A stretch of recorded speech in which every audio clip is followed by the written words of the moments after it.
ಎಲ್ರಿಗೂ ನಮಸ್ಕಾರ. ನನ್ನ ಹೆಸರು ದೇವ್. ಈ ವಿಶಾಲ ಪ್ರಪಂಚದಲ್ಲಿ ನಾವು ಯಾವಾಗಲೂ ಎಂಥದಕ್ಕೂ ಒಂದು ಹುಡುಕಾಡ್ತಾನೆ ಇರ್ತೀವಿ. ಆದರೆ ಕೆಲವು ಸಲ ನಮಗೆ ಬೇಕಾದ ಸಮಾಧಾನ, ಧೈರ್ಯ ಹಾಗೂ ಸ್ಫೂರ್ತಿ ನಮ್ಮನ್ನೇ ನಾವು ಹಿಂದೆ ಬಿಟ್ಟು ಬಂದ ಕಥೆಗಳಲ್ಲಿ ಅಡಗಿರ್ತೀವಿ. ನನಗೆ ಚಿಕ್ಕವನಾಗಿದ್ದರಿಂದ ಕಥೆಗಳಂದ್ರೆ ತುಂಬಾ ಇಷ್ಟ.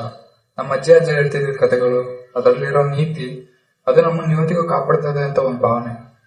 ಇವತ್ತಿನ ವೇಗದ ಜೀವನದಲ್ಲಿ ಆ ಕಥೆಗಳನ್ನ ಮತ್ತೆ ಒಂದ್ಸಲ ನೆನಪು ಮಾಡ್ಕೊಳ್ಳೋಣ ಅಂತ ಒಂದು ಸಣ್ಣ ಆಸೆ. ಈ ಚಾನೆಲ್ ಕರ್ಣಿಕ ಆ ಆಸೆಯ ಒಂದು ರೂಪ. ಇದೊಂದು ಸಣ್ಣ ಪ್ರೀತಿಯ ಪ್ರಯತ್ನ.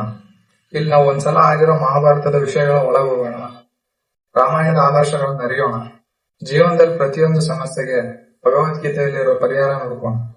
ಹಾಗೆಯೇ ನಮ್ಮ ಈ ಕನ್ನಡ ನಾಡಿನ ಹೆಮ್ಮೆಯ ವೀರರ ಸಾಹಸಗಳನ್ನ ಕೇಳೋಣ. ನನ್ನ ಉದ್ದೇಶ ದೊಡ್ಡ ಉಪನ್ಯಾಸ ಕೊಡೋದಲ್ಲ, ಅದೆಲ್ಲ ನನಗೆ ಗೊತ್ತೂ ಇಲ್ಲ.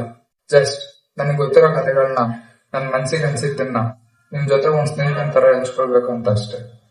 ಇದು ನನ್ನ ಚಾನಲ್ ಅಲ್ಲ, ಇದು ನಮ್ಮ ಚಾನಲ್. ನಮ್ಮ ಪಾರಂಪರ್ಯ ಕಥೆಗಳಿಗೆ ಇದೊಂದು ಸಣ್ಣ ಗೂಡು. ಈ ಕರ್ಣಿಕ ಪಯಣದಲ್ಲಿ ನೀವು ನನ್ನ ಜೊತೆ ಕೈ ಜೋಡಿಸ್ತೀರಾ ಅಂತ ನಂಬಿದ್ದೀನಿ. ಬನ್ನಿ ಮೊದಲು ಕಥೆ ಶುರು ಮಾಡೋಣ. ನಮಸ್ಕಾರ.